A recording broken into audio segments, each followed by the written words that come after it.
Missouri School of Journalism, welcome to Global Journalist. I'm Jason McClure. 4.5 years ago, Egypt was a country in chaos. Millions demanded that Hosni Mubarak, Egypt's longtime ruler, step down. When he refused, protests erupted, eventually forcing Mubarak to resign after more than 30 years in power.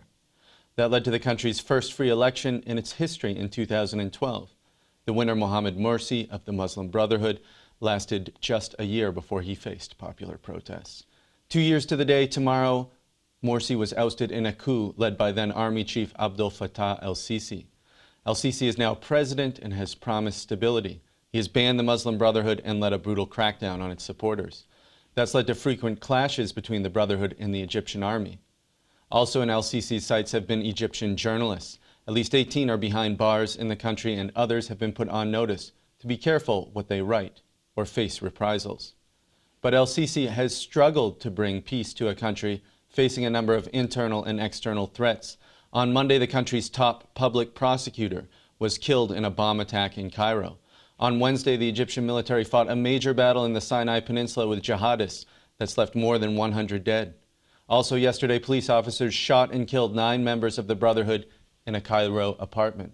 Today, we look at a country in flux and what Al-Sisi's tenure as president means for the future of Egypt, both its people and the journalists covering it.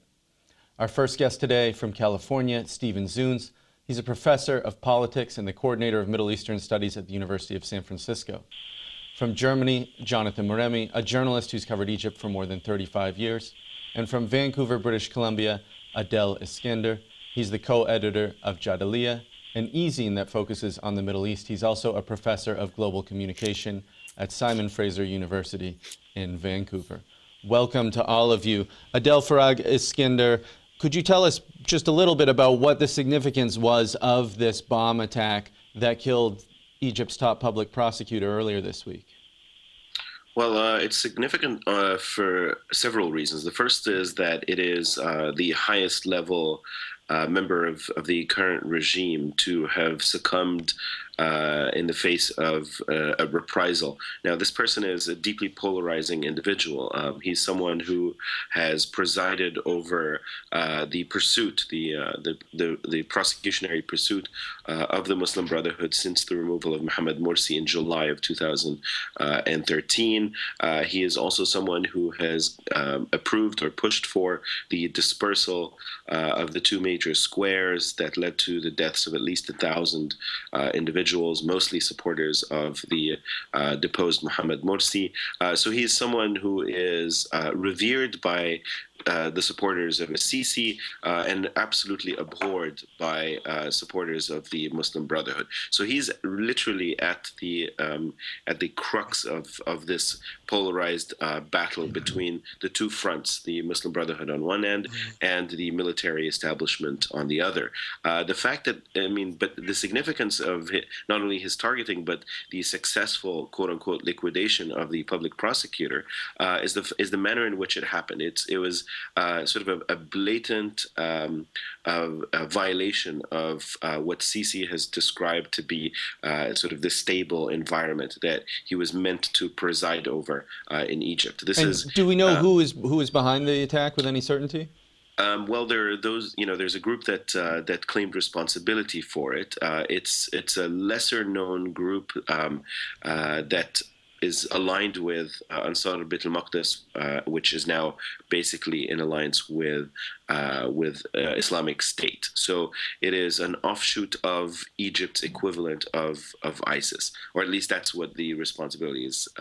That's what we've heard. But the fact that it happened in a major Cairo suburb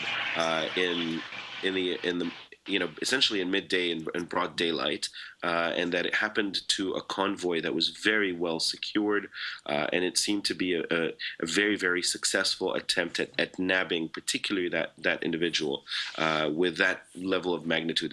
It was a blatant act, and one that sends sort of shockwaves through not only Egyptian society, but also the establishment, the military establishment, the state security apparatus, basically telling them, we know where you are, we know how to get to you, and no one's immune. Well, let me turn that to Jonathan Moremi then. Tell us about the significance of this rather large military battle that was occurring yesterday in Sinai, appears to be continuing today, that involved airstrikes and sort of a major exchange of gunfire between the Egyptian military and militants in the Sinai.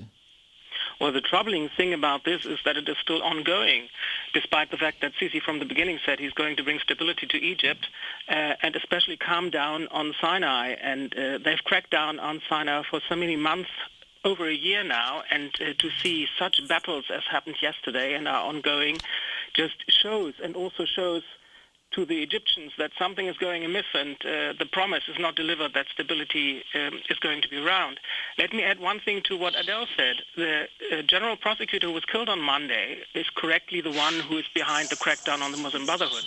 But he's not only loathed by those, he has incarcerated hundreds of youth activists and seen to it that they were arrested and then tried and sentenced to up to 5 to 15 years even.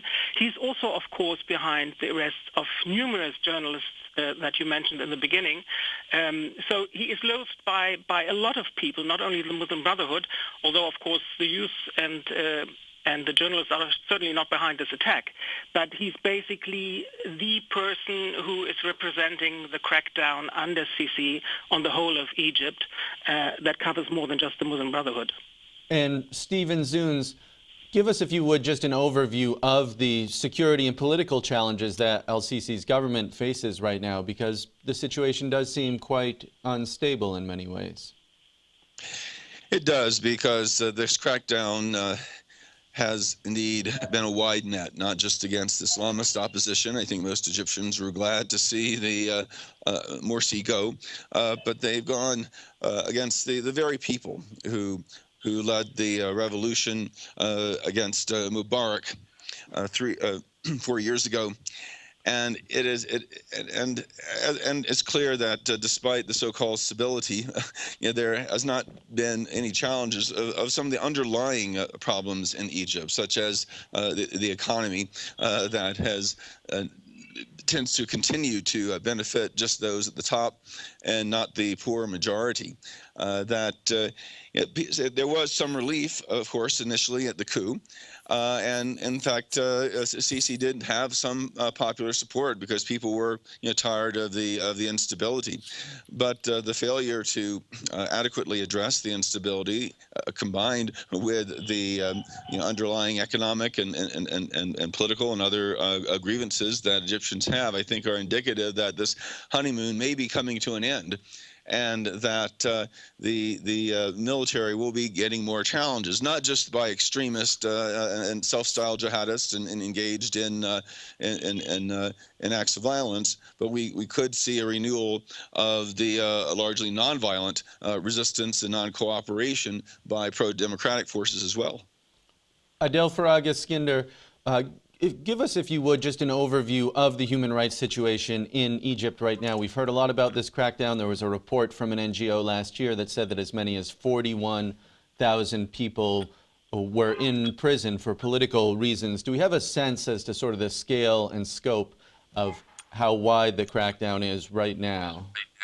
I mean, I think you've essentially described the main sort of dimensions of it. I mean, it is very, very broad. It targets a significant proportion of the sizable opposition to Sisi.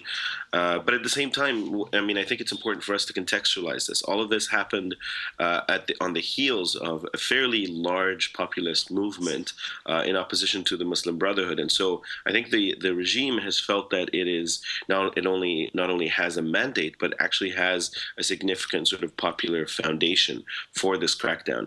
And admittedly, even though there has been, opposition from the Muslim Brotherhood, we haven't seen the kind of, tectonic uprisings in major sort of urban areas that one would expect with this kind of crackdown. So yes, it is very sizable. Unfortunately, the major NGOs, civil society organizations, human rights organizations, organizations, they feel that they've lost their sort of their ground, or sort of the groundswell of support that they used to have in 2011, 2012.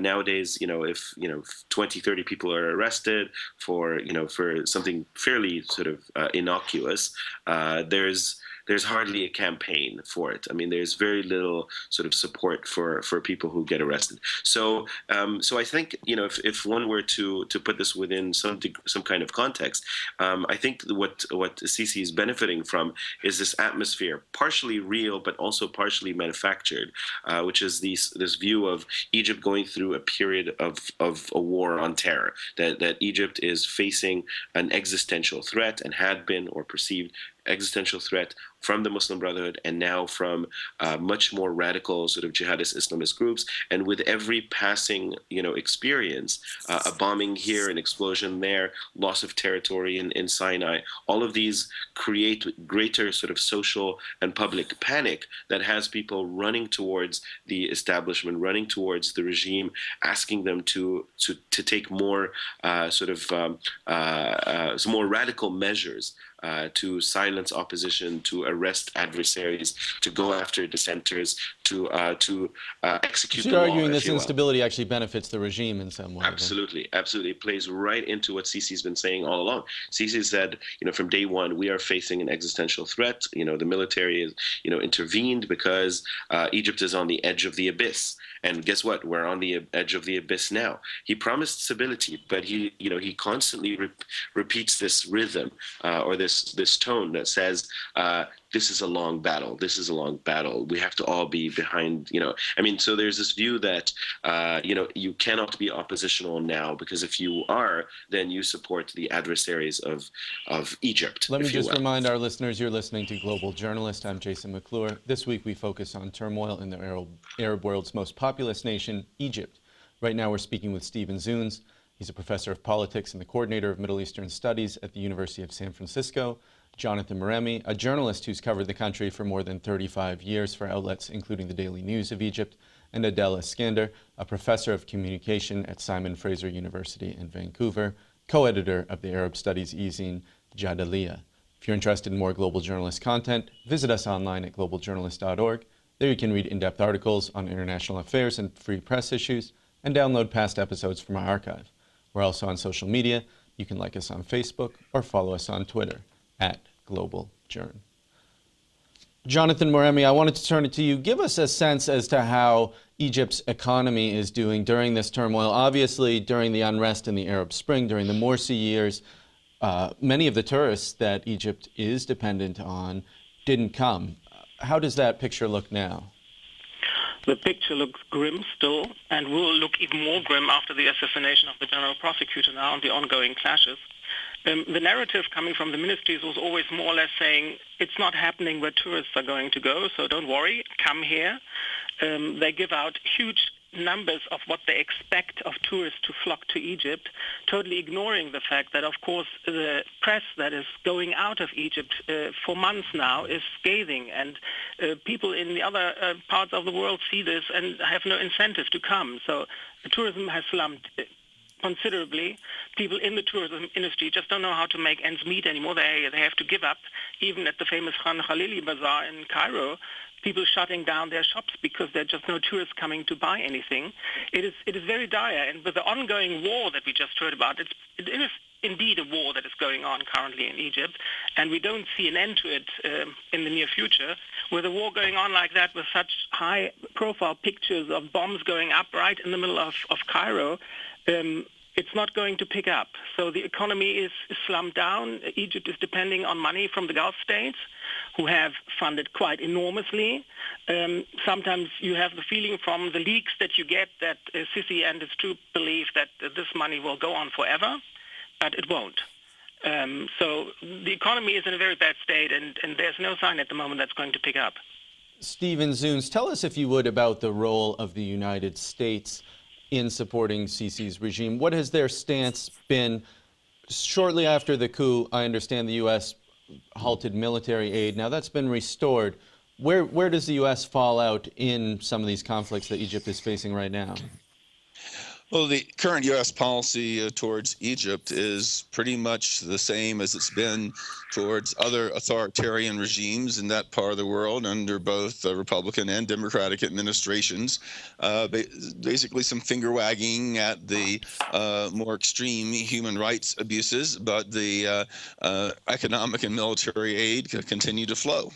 That it makes a mockery, frankly, of any pretense that the U.S. government supports a democracy in the Middle East. This was not true rhetoric, notwithstanding under Bush. It has not been true rhetoric notwithstanding under Obama or any previous government under in the United States, or for that matter in Egypt. Mubarak and Sadat were supported with very lucrative financial aid packages and military training and military aid and everything else.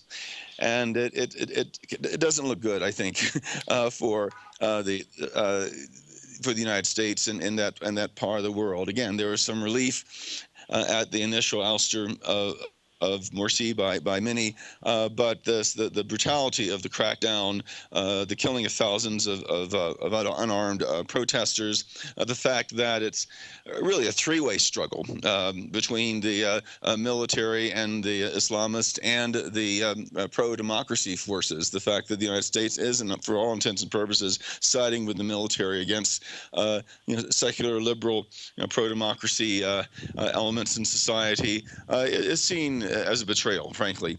And though there may be some short-term benefits, I think this is the kind of thing that we've seen in the past that's going to bite us back at the end, as we saw in Iran and elsewhere. And I can only think of John F. Kennedy's words that those who make peaceful evolution impossible make violent revolution inevitable.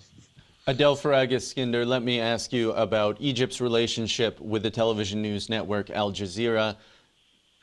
Egypt did make a lot of news by jailing 3 of Al Jazeera's journalists for more than 400 days. They were recently released. Germany just recently arrested an Al Jazeera journalist and detained him briefly at the behest of Egypt. What is going on in that relationship? Why is it so contentious?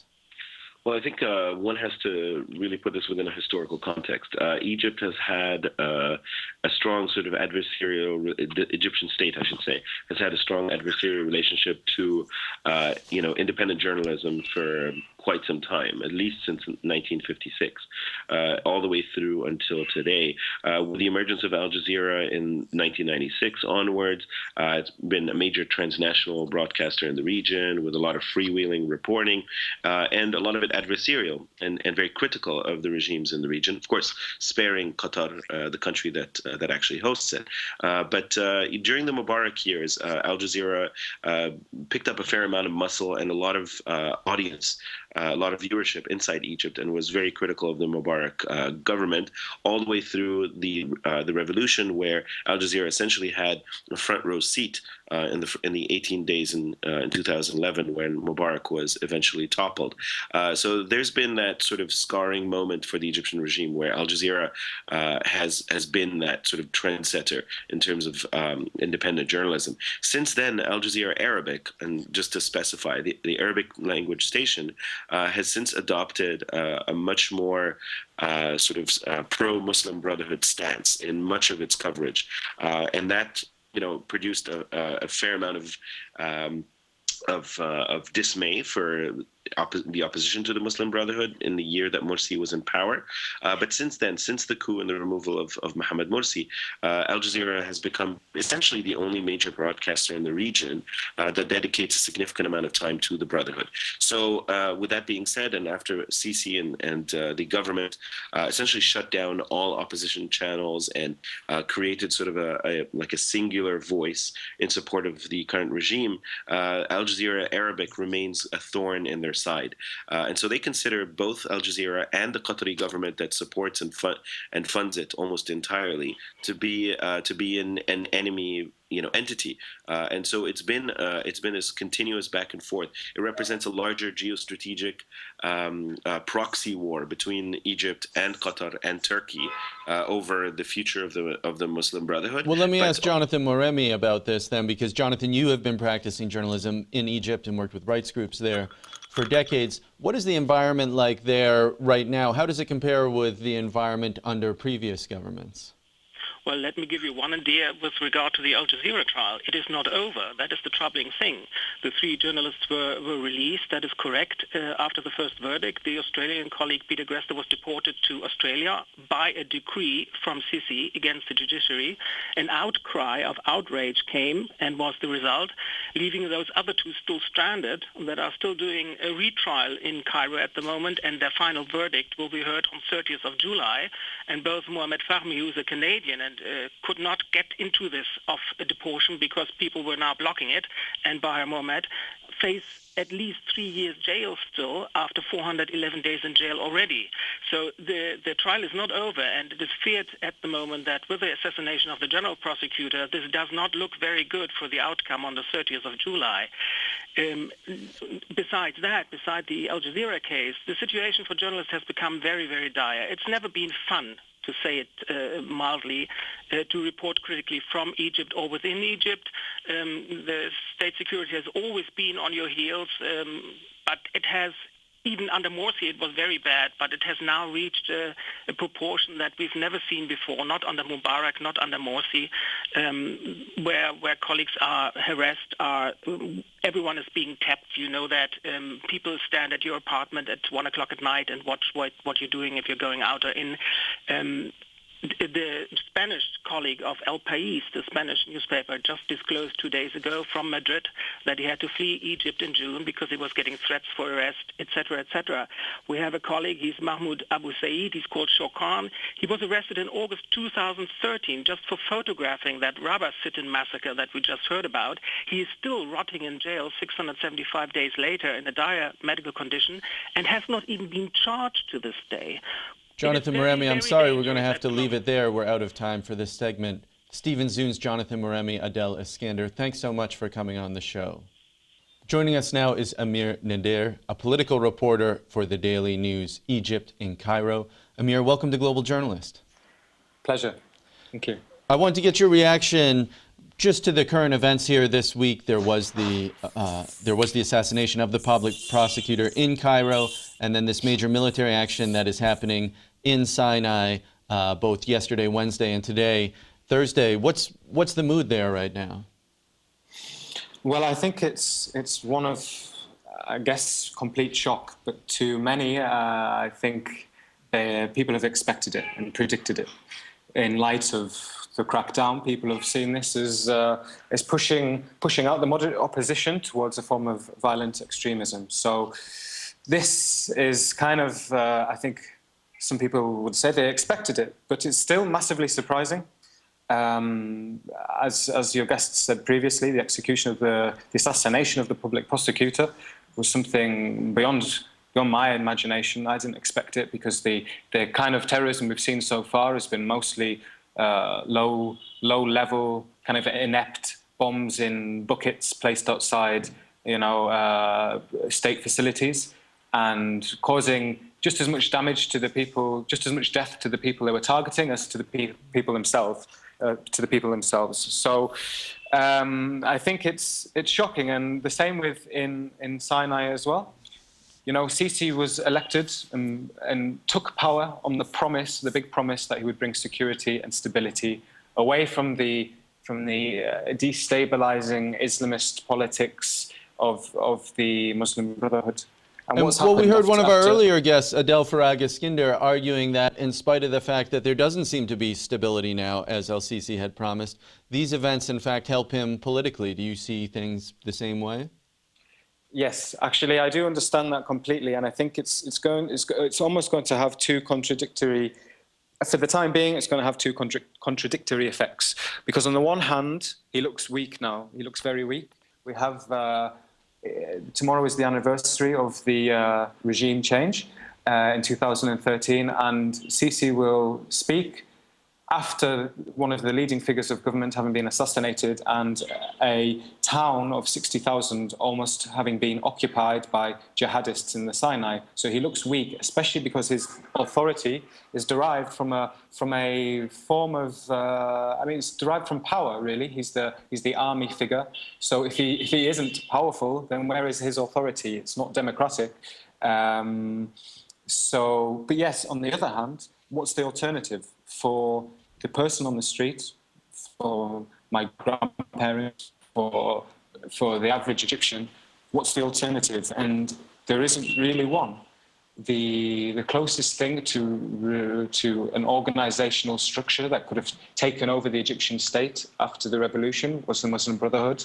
That's been crushed and broken. I mean, what else is there at the moment? So yes, I think it will push people more towards the narrative and support of the Sisi's regime. Well, compare for us, if you would, about sort of the general feeling of the educated middle class in Cairo that supported the Arab Spring, that supported the ouster of Mubarak 4 years ago. That seemed like a time of so much hope, and yet now things have shifted, and it seems to be supporting Al-Sisi, who in many ways seems to be mirroring Mubarak's governing strategy. Right. Well, I think in that sense you're correct in that many of the middle classes do support Al-Sisi. He's seen as, and he's very clever, adept at making himself seen as an international leader who hosts economic conferences where leaders of the world come to pledge investments in the Egyptian economy. So in terms of a future-looking leader who looks like they're dealing with world leaders and making huge economic deals, he is also seen as that figure as well, and not mistakenly so to some degree. I mean, he has successfully made deals with large Western powers, right? But I guess it's impossible to observe the news here in Egypt and not be, I think, alarmed by the severity of the crackdown by the Egyptian government. So it remains to be seen how long, like your previous guest said, how long this honeymoon period will remain, because I think people are now beginning to link the violence. I think people will also link the violence as well that's happening with the crackdown. And are people linking the Muslim Brotherhood with the violence now? And what is the relationship between the Muslim Brotherhood and this Islamic State affiliated group that has launched some of these attacks? Al-Sisi's done something very clever, which is made his own power struggle. He's tied that into the wider international fight against Islamic State. So he said they are cut from the same cloth, that all extremist Islamist ideologies have their root in the Muslim Brotherhood, and that's something which is obviously disputable. I mean, Hamas does have its roots in the Muslim Brotherhood, but I would say they're the kind of brother movements. But in terms of... So he's linking his domestic political opposition to sort of an international extremist group then, and tarring them with the same brush. Exactly. So then when he goes to America asking for the renewal of the $1.3 billion of military and economic aid, he gets that on the lie of saying that he needs this to fight ISIS within his own country. Now, we're just about out of time. We'll have to leave it there. That'll do it for this edition of Global Journalist, a production of the Reynolds Journalism Institute and the Missouri School of Journalism. Many thanks to Stephen Zunes, Jonathan Moremi, Adel Iskander, and Amir Nadir for joining us. Global Journalist executive producer is Joshua Kransberg. Our assistant producers this week are Zavila Roshkoskote and Mikkel Christensen. Global Journalist studio director is Travis McMillan from RJI. Our audio engineer is Kyle Felling of KBIA. For all of us at Global Journalist, I'm Jason McClure. Thanks for joining us. We'll see you next time.